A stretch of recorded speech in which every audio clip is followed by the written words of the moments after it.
आज 2026-27 आर्थिक वर्ष जो आमर हरिशंकर जो आमर टेंडर प्रक्रिया थिला आज तार उठाण दिवस थिला। आज आम विभिन्न आम टेंडर प्रक्रिया को आज बाहर करूँ जो थी कि आमर दुचकिया जान कथा है, अनुभोग कथा है, माली चूड़ी इत्यादि इत्यादि जहाँ अच्छी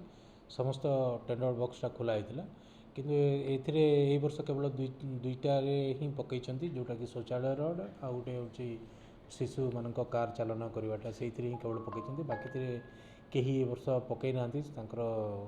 कौन असुविधा जो तो आम टेंडर प्रक्रियाटा को पुणी आम 31 तारीख पर्यंत पुणी एक्सटेंड करूँ आउ जो प्राइस रही से भी टी आम चेंज चांज करूँ जोटा कि चेंज चांज अर्थ है आम कमे दीचु प्राइसटा को